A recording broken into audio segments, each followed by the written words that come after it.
What do you think about Teofimo Lopez saying that he's going to come up to 140 this year and become undisputed champion? This is a new weight class, dog. You got to get yourself acclimated to this weight class. There's killers in this weight class, as you saw.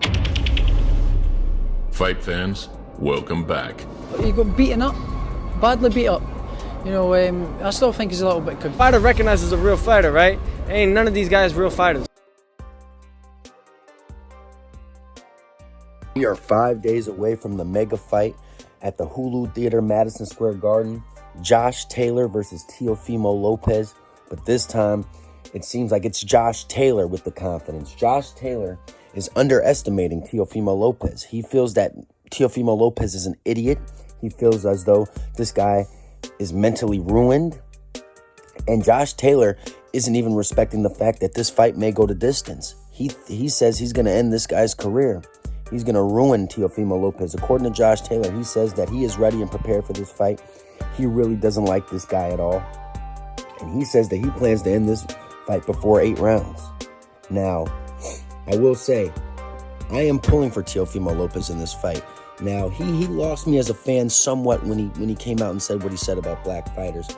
But I am thinking that he is saying all these wild and insane things because he is going through a lot at home. He's going through a divorce with his ex-wife, Cynthia Lopez, who was just there for the money, who was a horrible wife. And I think now that Teofimo's got her in the back of his mind, I think he can focus on this fight and he can actually prepare himself. The reason why I want Teofimo Lopez to win this fight is because there are bigger potential superstar fights if Teofimo is to win this fight. If Teofimo wins this fight and becomes a WBO champion at 140, we may see Teofimo versus Ryan Garcia. We may see Teofimo versus Devin Haney. There will be a lot of potential fights at 140 if Teofimo wins. Josh Taylor is 32 years old. If he wins, no one really cares or wants him to win because I don't think there'll be a lot of mega fights if Josh Taylor wins. But I am a bit nervous for Teofimo Lopez, man. Teofimo Lopez is going through more than ever before. He's been spending a lot of time dancing before the fight. He's been talking a lot of smack. He's been saying that, his mental health is good, and I just hope he shows it in that ring. I hope he doesn't make any excuses. I hope he doesn't let his dad get to his head. And depending on how he fights after this fight, I really think he needs a new trainer. He needs to stop letting his dad train him, because his dad has been getting in the way of a lot of his success, I believe. I feel like him and his dad are very similar. And sometimes when you are a boxer, I think you need someone who's going to give you discipline and not be similar to you. And his dad being very similar to him, I think that there's a lot of problems with his career going with him having him as a trainer. My prediction is going to stand as follows. Josh Taylor is a huge favorite this Saturday at the Hulu Theater. I will be there in New York. I will be at the fight. I will probably be recording it and putting it on my blog. But I am going to go with Teofimo is going to squeeze out a split decision victory. It's going to be it's going to be a nail biter. Josh Taylor is going to give him hell. But I think Teofimo is going to dig really deep in this fight, and he will come up with the upset win, surprise people, and be back on the map and be looking for some mega fights at 140.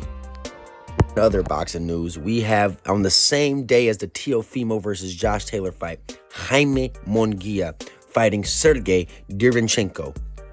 Now, I think Sergiy Derevyanchenko is by far the hardest opponent that Jaime Munguia has had to face in his small little minor career. Now, as I've been telling people for a long time, I don't think much of Jaime Munguia. I think that, yes, he's 41, 42-0, but he's fought very easy opponents throughout his whole entire career. And I think the minute he steps and ups his competition and fights someone of elite level, Jaime Munguia will be in deep trouble. This guy, Sergiy Derevyanchenko, is not an elite level fighter. I would say he is a very good fighter and by far still the best fighter that Munguia has ever had to face. And I think that because I don't think much of Munguia, I think Sergiy Derevyanchenko is going to give him a hell of a battle and maybe even win the fight. I don't think he will be able to get a decision if it's a relatively close fight. So I think he would have to knock Jaime Munguia out. But I think I'm giving Sergiy Derevyanchenko a very good chance to win this fight. I don't think Jaime Munguia is much of anything. I've been telling people for a long time that he's overrated. And you kind of saw that he was overrated when he didn't dominate the way he was supposed to against an old over-the-hill Gabe Rosado. So I'm looking forward to that fight. I'll be at the Teofimo fight, but I will be tuning into the Jaime Munguia and Sergiy Derevyanchenko fight on DAZN and see who wins that fight.